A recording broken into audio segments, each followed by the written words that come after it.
Hey guys, it's Brooke with SupertutorTV, and today we have a very special video for you. Donald Trump's grammar versus the SAT grammar. The SAT abides by a plethora of grammar rules that I think even the most upstanding of world leaders would have trouble keeping up with. So it comes as no surprise that Donald Trump's grammar doesn't quite follow all the SAT grammar rules either. So today what I'm gonna do, I'm gonna go through 3 tweets from the Donald. I'm going to show you the grammar errors that he makes, and then I'm gonna help you all know how to avoid those errors when you take the SAT. So the first tweet that I'm gonna look at from Donald Trump was on March 26, 2016. Wisconsin's economy is doing poorly, and like everywhere else in US, jobs are leaving. I will make our economy strong again. Bring in jobs. So I'm not even picking on here, by the way, the fact that he doesn't have a period and these kind of things. I mean, come on, it's a tweet. But what I am gonna pick on is the fact that he has here what's called an incomplete comparison. So let's first cover what are incomplete comparisons. The number one rule of comparisons is compare like things. What do I mean by that? Well, what I mean is that say we have someone like Donald Trump.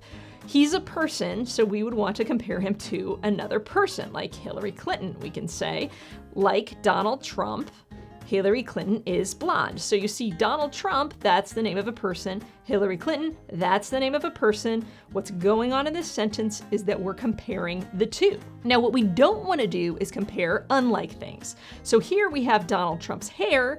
Donald Trump's hair is not a person, right? Hillary Clinton is a person. We can't compare these two things. So let's take a look.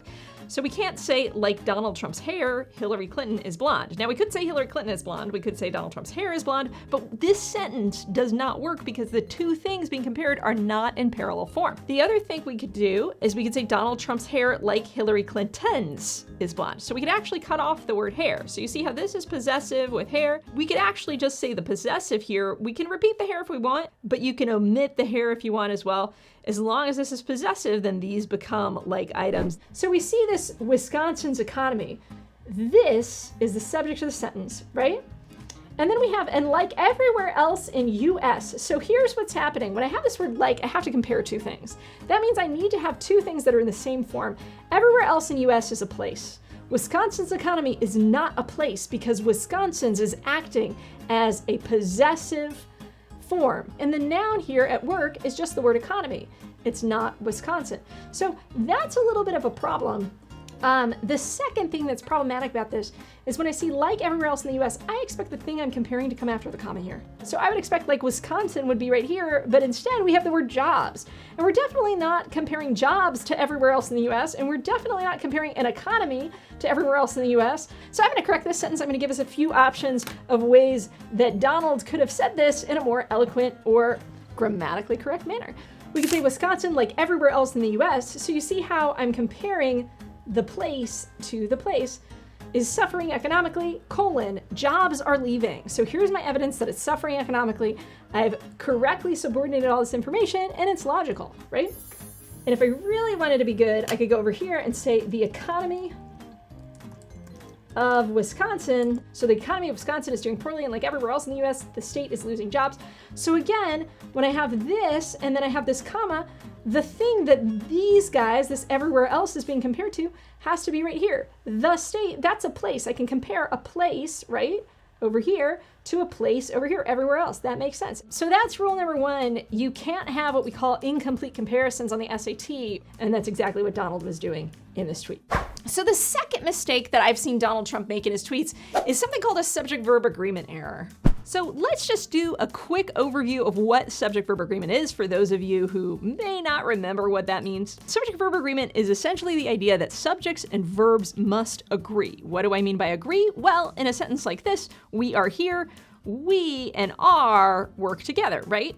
I can't say we is here. That doesn't work. The we and the is don't go together. And most of you know that. Most of you will say, hey, that's super easy. How could anyone screw something like that up? Well, there's a certain condition in which people sometimes get confused, and that is when we have intervening phrases. So if you look at this sentence is actually wrong. We, the people of the United States of America, is here. You can see this is not a part of what we call our bare bones sentence, right? We is the same as the people. These are both plural.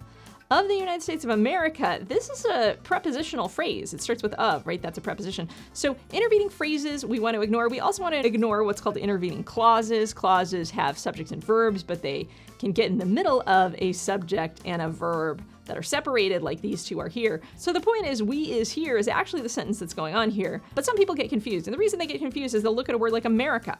If, for example, you just looked at this part of the sentence on, America is here, that would sound fine, and that's why people get into trouble with this subject-verb agreement issue, if you can kind of understand, okay? So I'm just gonna fix it. We, the people of the United States of America, are here. So again, we are here is our bare bones sentence. All this stuff is intervening. America is not the subject, even though it's next to the verb. Ta-da. So let's take a look at what Donald did. My statement, that's singular, on NATO's being obsolete and disproportionately too expensive and unfair for the US are now finally receiving plaudits. So let's talk about this. Our subject is this, my statement right here.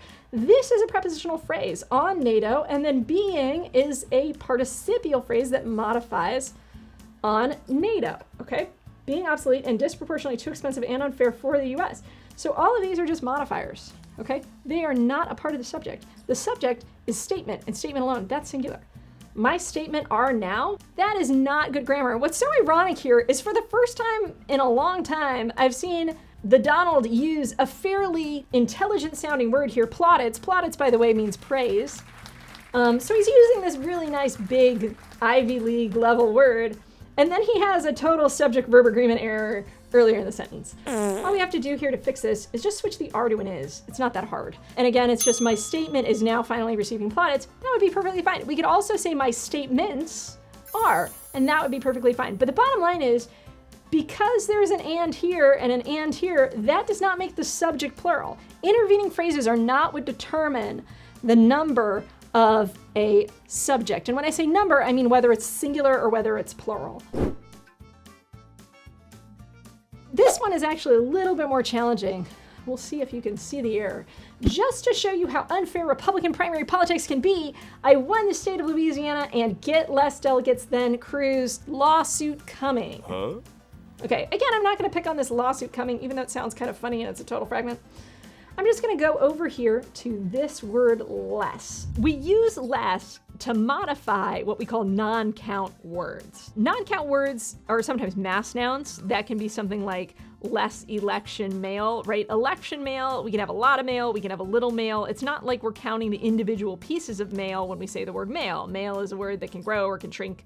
So we call this a non-count or a mass noun. We could also say less pollution. His plan would give us less pollution. So you could see pollution, something that can be in a large amount or a small amount, but there's no S on the end. It's not plural. We can also use less as an adverb that modifies adjectives. So here we could say less orange, right? His skin is less orange in this picture than in this picture. And that's perfectly fine, right? Orange is an adjective. We say like orange Donald Trump. I could use it like that. And less is just modifying the orange. Again, orange doesn't have an S on the end. It's not plural. Whatever we use less with should not have an S on the end. Less cannot be used to modify plural nouns. This is the big no-no. So we don't want to say less protesters. We don't want to say less people. I know people doesn't have an S on the end, but it's still plural. And then we want to use fewer when we do have plural nouns. So the correct way to say it is fewer protesters or fewer people. And my biggest tip here is the mistake is typically using less incorrectly.